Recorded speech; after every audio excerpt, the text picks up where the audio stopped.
Apa kabar para pemirsa yang budiman? Selamat datang di channel kami ini. Kali ini kami akan bercerita tentang kutukan sepasang sepatu merah. Seperti biasa, cerita ini kami modifikasi menurut versi kami, versinya Story Library. Sambil menonton video kami, jangan lupa duduklah di kursi yang nyaman. Jaga jarak antara monitor atau handphone dengan mata Anda. Siapkan cemilan dan minuman. Selamat menyaksikan.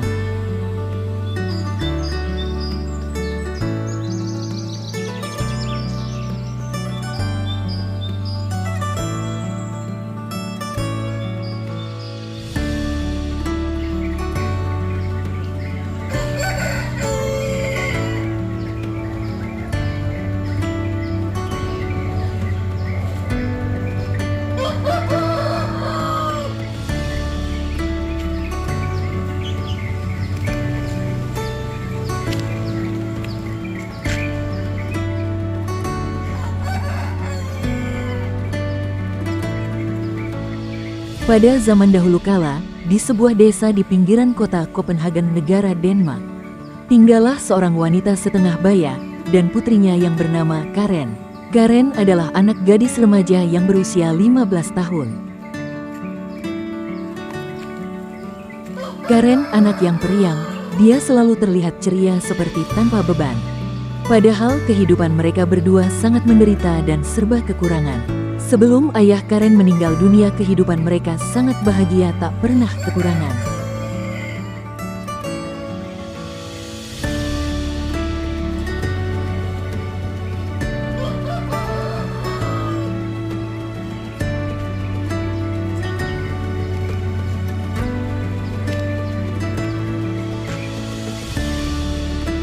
Tiap pagi Karen berjalan berkeliling desanya untuk menjual sayuran atau buah. Dia sangat ramah dan menyenangkan. Banyak orang iba padanya dan tak segan-segan untuk membantunya. Ibu Karen juga seorang wanita yang baik hati dan ramah. Hai teman-teman, perkenalkan namaku Karen.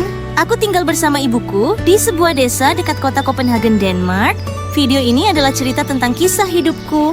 Semoga kalian mendapatkan pelajaran tentang kehidupan di dalam kisahku ini. Selamat menyaksikan.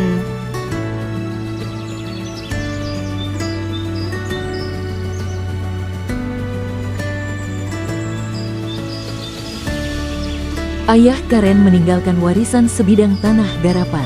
Ibunya menanam beberapa pohon buah-buahan dan sayuran. Dari hasil berkebun itulah mereka jual kepada para tetangganya atau dijual ke pasar untuk memenuhi kebutuhan hidup mereka sehari-hari.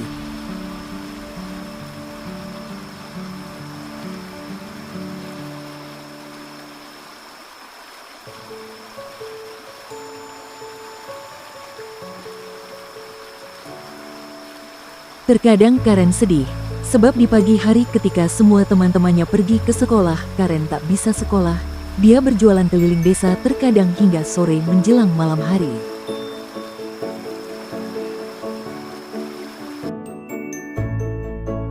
Hasil panen tahun ini semakin sedikit.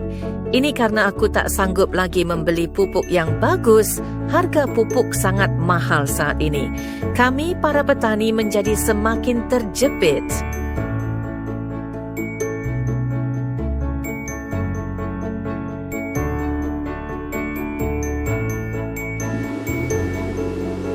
Saat musim panas mereka bisa bercocok tanam. Akan tetapi saat musim dingin tiba, ladang mereka akan tertutup oleh salju. Di musim dingin ibu dan Karen tak bisa mendapat penghasilan dari hasil berkebun, tapi mereka menjual syal yang terbuat dari benang wol. Akan tetapi penjualan dari menjual syal sangat sedikit, tak mencukupi biaya hidup. Musim dingin kali ini cukup lama dari tahun-tahun sebelumnya dan salju turun sangat lebat. Simpananku sudah hampir habis karena kesehatanku semakin hari semakin memburuk. Penghasilan dari menjual syal tidak cukup untuk kami berdua. Semoga musim dingin ini segera berakhir.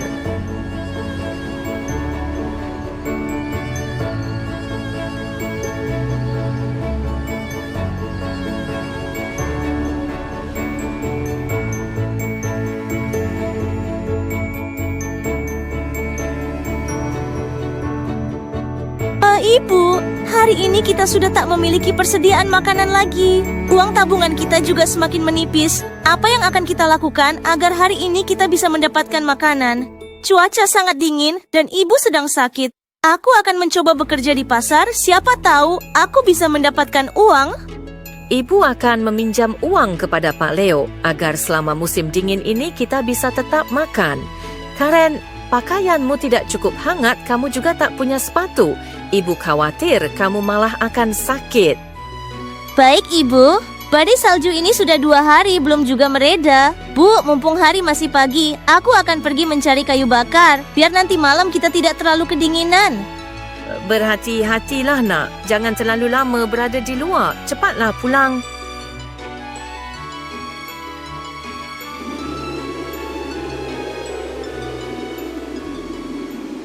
Hari ini adalah malam Natal, cuaca sangat dingin, badai salju begitu lebat.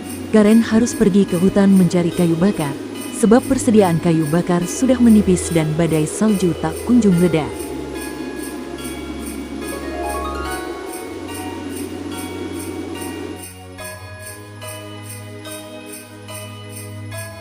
Hari sudah semakin sore dan aku mulai kedinginan.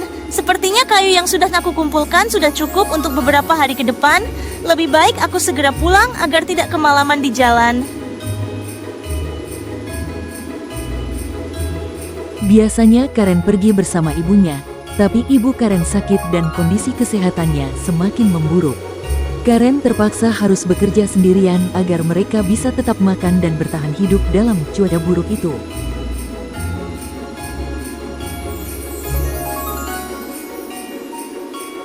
Ibu, istri Pak Leo memberi kita beberapa buah roti, kentang, dan makanan lainnya. Mereka sungguh sangat baik hati, selalu membantu kita di saat kita dalam kesulitan. Aku mengumpulkan cukup banyak kayu untuk persediaan beberapa hari ke depan. Sekarang aku ingin membuat sup hangat untuk makan malam. Oh Tuhan, puji syukur kita masih bisa makan hari ini. Semoga saja badai ini segera berlalu. Ketika musim dingin, Karen hanya menggunakan sepatu kayu yang kebesaran dan tentu membuatnya kedinginan. Tak jauh dari tempat tinggalnya, sepasang suami istri pembuat sepatu tiba melihat Karen dan mereka berniat membuat sepatu untuknya. Karen sering lalu lalang di depan toko sepatu milik mereka. Terkadang sesekali dia berhenti dan berdiri di depan jendela toko, melihat sepatu model terbaru yang sedang dipajang di toko. Melihat hal ini, kedua pasangan itu pun merasa iba kepada Karen. Bukankah itu Karen? Dia berpergian di musim dingin seperti ini tanpa sepatu. Biasanya dia memakai sepatu coklatnya. Apakah sepatunya sudah tak bisa digunakan lagi? Kasihan Karen. Aku akan meminta suamiku untuk membuat sepatu baru untuknya. Sam, bukankah di gudang kita punya bahan kulit sepatu yang berwarna merah tua yang sudah tidak kita pakai lagi? Tolong buatkan sepatu untuk Karen, anak tetangga kita si penjual sayur. Kasihan dia tak punya sepatu, berjalan di salju dan cuaca yang dingin. Ya, kita masih punya. Baiklah, kamu panggil Karen besok ke sini agar aku bisa mengukur kakinya. Walaupun bahan sepatu itu warnanya sedikit kusam, akan tetapi kualitasnya cukup baik daripada dia bertelanjang kaki keliling kampung berjualan. Baiklah Sam, aku akan mengundang Karen ke sini besok siang. Mereka membuat sepatu untuk Karen. Sepatu itu terbuat dari selembar kain merah tua, stok bahan sepatu lama yang tidak mereka gunakan lagi. Meski terlihat lusuh, mereka berpikir sepatu itu tentunya akan sangat berguna bagi Karen. Hari demi hari, kesehatan ibu Karen semakin memburuk.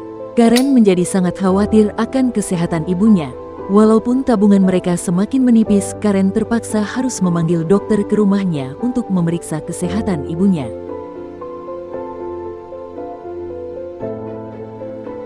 Nyonya Chris, kesehatan Anda kian hari kian menurun.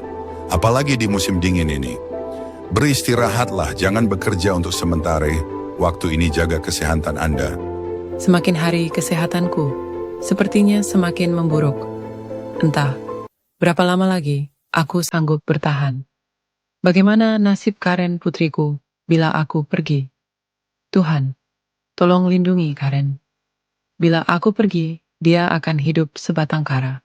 Entah apa yang akan terjadi padanya jika aku tak bersamanya. Ibu, hari ini aku akan pergi ke rumah Paman Sam. Mereka ingin aku datang. Apakah aku boleh pergi, Ibu? Pergilah, nak. Hati-hati di jalan. Jangan bermain terlalu lama. Segeralah pulang. Sampaikan salam ibu kepada bibi dan Paman Sam.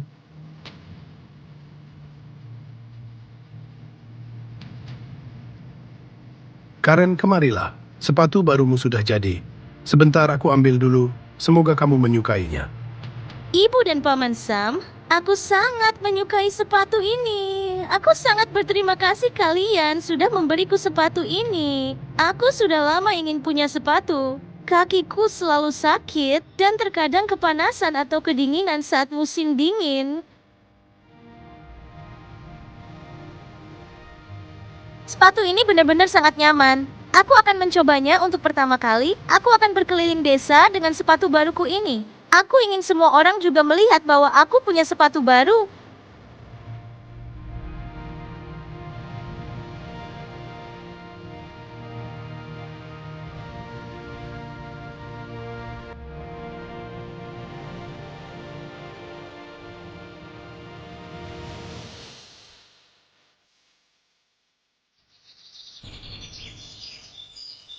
Musim dingin sudah berakhir. Karen kembali beraktivitas, dia kembali bekerja di pasar. Sedangkan ibu Karen kesehatannya semakin memburuk, tak bisa lagi beraktivitas, hanya tertidur di tempat tidurnya sepanjang hari.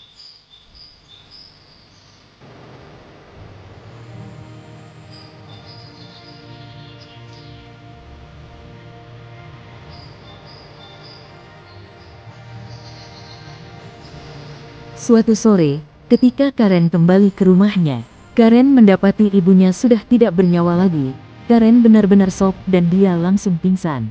Para tetangga Karen datang untuk menolongnya dan membantu proses pemakaman ibu Karen.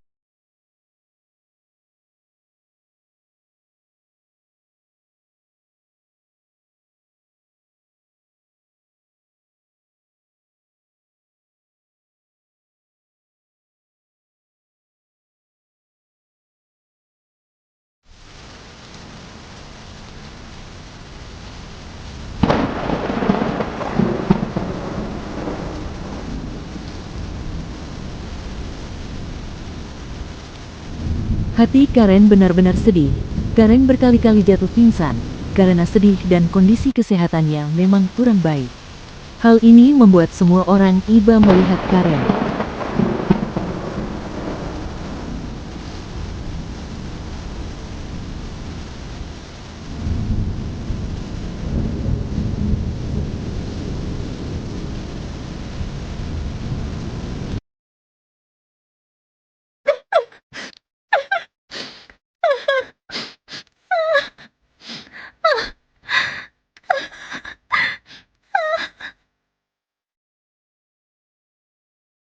Sejak ibunya meninggal dunia, Karen selalu pergi berdoa di gereja. Itu dia lakukan setiap pagi sebelum dia berangkat bekerja di pasar.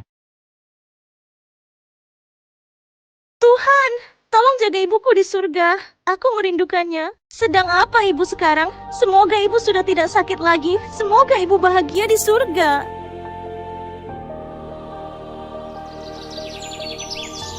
Suatu hari di pagi yang cerah, Karen kembali datang ke gereja untuk berdoa. Tiba-tiba datang sosok malaikat dengan sayap yang besar dan bercahaya. Malaikat itu bicara pada Karen dengan suara yang lembut dan bergema di seluruh ruangan gereja. Oh Tuhan, tanpa ibu aku sangat kesepian.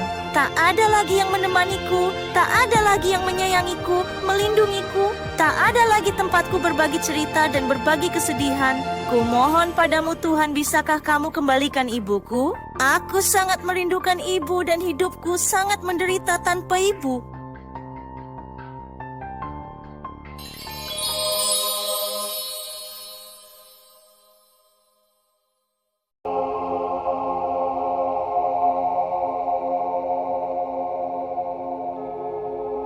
Karen, Tuhan mendengarkan dan akan menjawab semua doamu. Pertolongan Tuhan akan segera datang untukmu. Jadilah anak yang baik, jangan lupa selalu bersyukur, dan jangan sombong serta takabur jika kelak hidupmu menjadi lebih baik. Pulanglah, seseorang sedang menunggumu di rumah. Terima kasih wahai malaikat, aku akan pulang sekarang.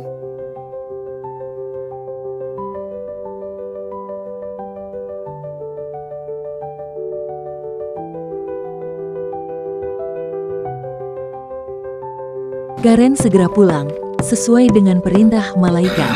Begitu Karen sampai di depan rumahnya, ternyata ada seorang wanita kaya berdiri di depan rumahnya. Karen langsung menghampiri wanita itu. Apakah ini rumah Karen? Anak si penjual buah dan sayuran. Ya benar, ini rumahku dan akulah Karen, anak penjual sayuran dan buah-buahan. Oh, ternyata kamu Karen. Apa boleh aku masuk ke rumahmu?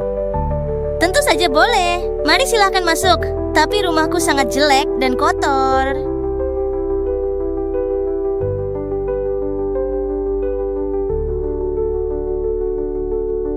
Terima kasih sudah memperkenankan aku masuk dan duduk. Kamu sangat ramah. Karen, aku turut berduka cita atas kepergian ibumu. Sebenarnya nasib kita sama. Aku juga belum lama kehilangan putriku. Dia seusia denganmu. Aku bisa merasakan kesedihan yang sedang kamu rasakan. Terima kasih Nyonya. Aku juga turut berduka atas kepergian putrimu. Bagaimana Anda bisa mengenalku? Apakah kita pernah bertemu sebelumnya? Aku bertemu denganmu di hari pemakaman. Ibumu dan putriku meninggal di hari yang sama. Aku mendapatkan alamat rumahmu dari pemilik toko sepatu langgananku, Pak Sam. Aku yakin kamu sangat kesepian. Kamu harus mencari makan dan berjuang untuk hidup sendirian. Aku iba padamu. Aku juga kesepian sejak kepergian putriku. Maukah kamu ikut bersamaku? Tinggal denganku di kota. Kamu tak perlu khawatir lagi dengan hidupmu. Aku punya segalanya, tapi aku kesepian. Aku sungguh tak menyangka Anda ingin membawaku. Tentu saja aku mau. Aku juga kesepian dan sangat menderita tanpa ibu dan tanpa siapapun bersamaku. Tak ada yang melindungiku. Baiklah Karen. Aku bersyukur kamu bersedia ikut bersamaku. Besok Pak Kusir dan pelayanku akan menjemputmu. Berkemaslah, bawa barang-barang yang menurutmu penting. Selebihnya kamu tinggalkan saja di sini. Sebab semua kebutuhanmu sudah aku sediakan, termasuk pakaian dan sebagainya. Keesokan harinya pelayan Nyonya Victoria datang menjemput Karen.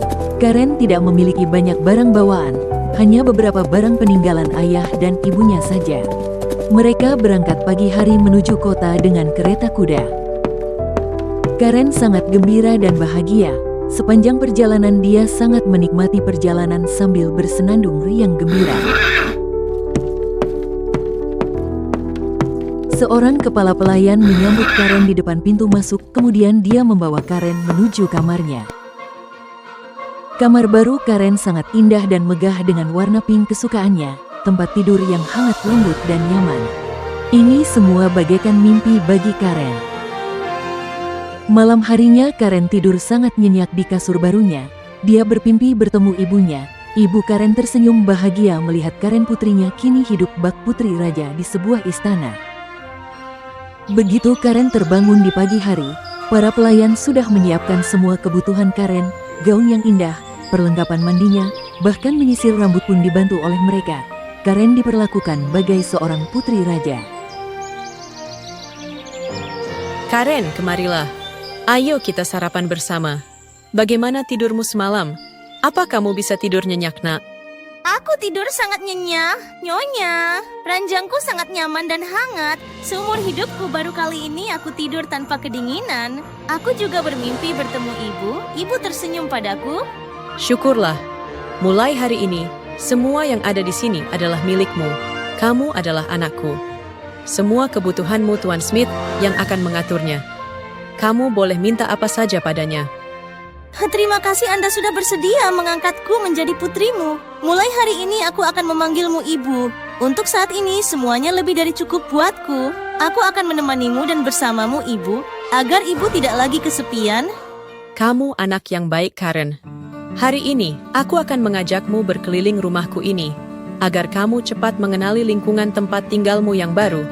Aku juga akan memperkenalkanmu dengan beberapa pelayan yang akan melayanimu setiap hari. Mereka akan selalu membantumu setiap saat.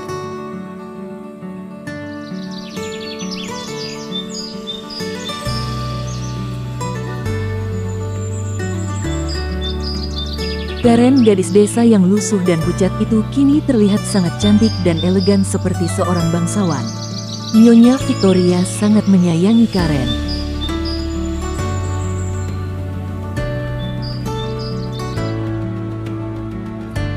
Tanpa terasa, waktu terus berjalan. Karen beranjak dewasa. Kecantikan Karen semakin mempesona. Karen menjadi gadis pujaan para pria di kotanya.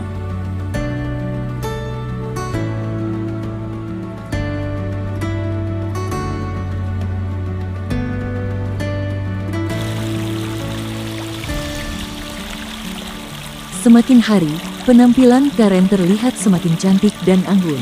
Kemanapun Karen pergi, orang-orang selalu memuji keanggunan dan kecantikannya.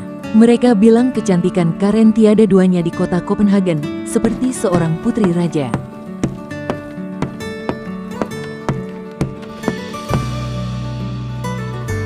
Akan tetapi, perilaku dan kepribadian Karen semakin lama kini semakin berubah. Dia yang dulu polos dan baik hati telah berubah menjadi gadis yang sombong, pemarah, kasar dan menyebalkan. Tiap hari ada saja yang dia ributkan. Para pelayan di rumahnya menjadi ketakutan. Tiap hari Karen marah dan berkata-kata kasar terhadap para pelayannya. Bahkan tak segan-segan dia juga sering memukul. Karen juga sering pergi berfoya-foya dan pulang dalam keadaan mabuk. Hampir tiap malam dia pergi berpesta bersama teman-temannya.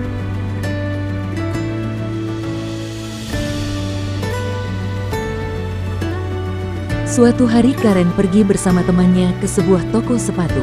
Di sana dia melihat sebuah sepatu merah yang berkilauan dan indah. Dia langsung mencoba dan ingin membeli sepatu tersebut.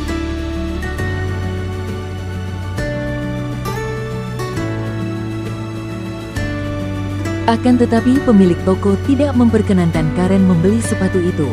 Sepatu itu sesungguhnya tidak untuk dijual, karena sepatu itu telah dikutuk oleh pemiliknya. Dan yang memakainya akan menjalani kutukan dari sepatu tersebut. Karen tidak peduli hal itu, dia tetap saja memaksa akan membelinya walaupun dengan harga mahal. Walaupun itu sepatu terkutuk, Karen tidak peduli semua itu sebab dia sangat menyukai sepatu merah itu.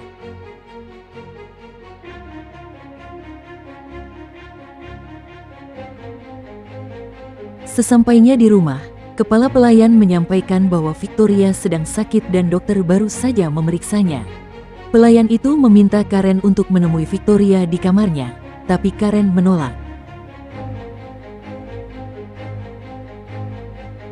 Hai kakek tua, menjauhlah dariku, kamu kotor dan bau. Kamu cantik dan sepatumu sangat indah. Tapi sayang karena sepatu itu, kamu akan tak berhenti berjalan dan menari. Sebab kamu memakai sepatu terkutuk yang seharusnya tidak boleh kamu pakai. Kesombonganmu itu yang akan menghancurkan hidupmu.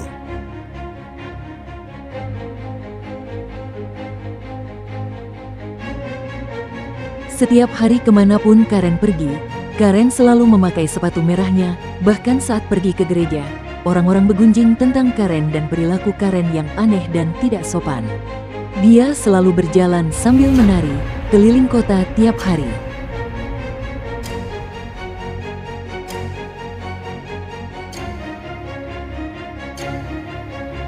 Karen tidak lagi peduli dengan orang lain termasuk kepada ibunya Victoria. Ibunya sedang sakit parah tapi Karen tidak peduli. Suatu malam akhirnya Victoria meninggal dunia. Sepanjang hari itu, Karen terus saja berjalan sambil menari.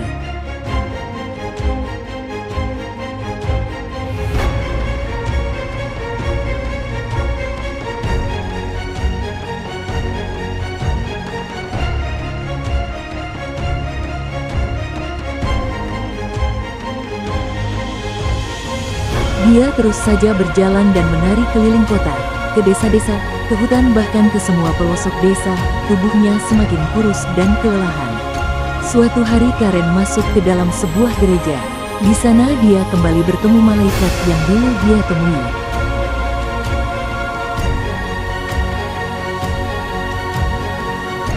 Hai Karen, kamu telah melupakan pesanku dulu.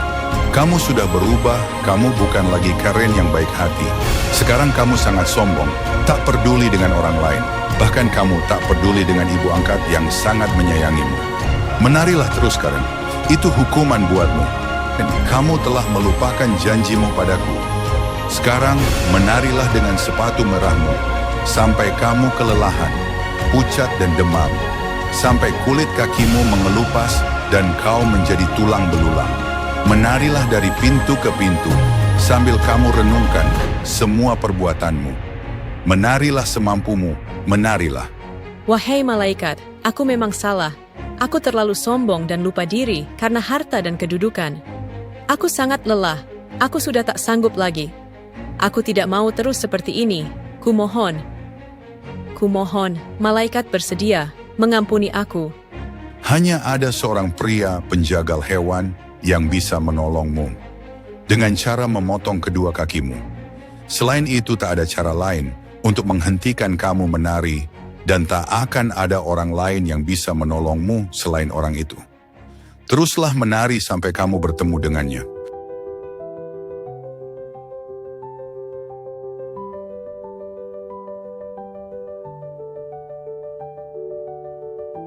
Dengan putus asa, Karen kembali berjalan sambil menari.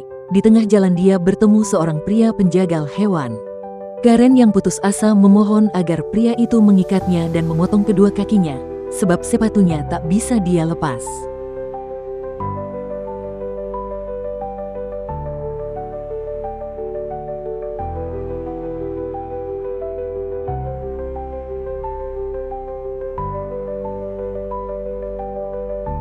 Dia terus memohon kepada sang penjagal sambil memeluk sebuah pohon agar dirinya berhenti berjalan dan menari.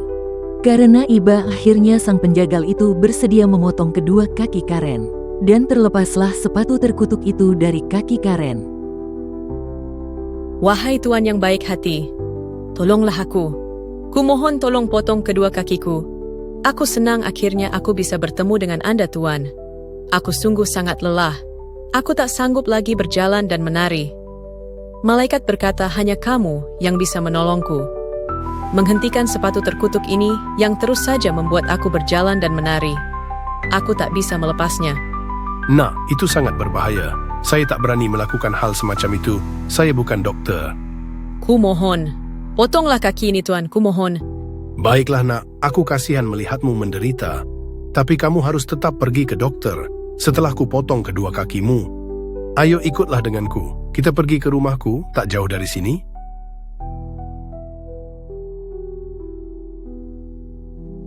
Dalam kondisi sekarat, Karen bertemu dengan kedua ibunya, ibu kandungnya dan ibu angkatnya Victoria. Mereka menjemput Karen. Karen menyesali semua perbuatannya. Oh Tuhan, ampunilah semua dosa-dosaku, terutama dosaku kepada kedua ibuku. Mereka sangat menyayangi aku, tapi aku tidak berbakti. Aku menyesali semua perbuatanku, kesombonganku. Aku dibutakan oleh harta dan kekayaan. Tuhan, aku sangat lelah. Aku ingin tidur panjang. Kedua kaki Karen terus saja mengeluarkan darah. Juga kondisi Karen yang sangat buruk karena sudah berhari-hari terus berjalan dan menari. Akhirnya nyawa Karen tak tertolong lagi. Sepatu merah terkutuk itu tidak dapat dihancurkan. Akhirnya sepasang sepatu itu terpaksa ikut dikuburkan bersamaan dengan jasad Karen. Demikian akhir dari kisah sepatu terkutuk. Semoga kita bisa menarik pelajaran berharga dari kisah ini. Kisah ini aslinya ditulis oleh seorang pengarang terkenal dari Denmark bernama H.C. Andersen, yang lahir di tahun 1805 dan meninggal di tahun 1875. Manusia lupa untuk bersyukur, sekecil apapun anugerah, rahmat yang Tuhan berikan kepada kita walaupun hanya melalui nafas dan bernafas, kita patut mensyukurinya. Sehingga kita tak bisa berbuat jahat terhadap orang lain dan selalu penuh kasih sayang. Terima kasih sudah dengan setia selalu menyaksikan video cerita-cerita dari kami. Saksikan terus kisah-kisah selanjutnya di channel kami ini, Story Library.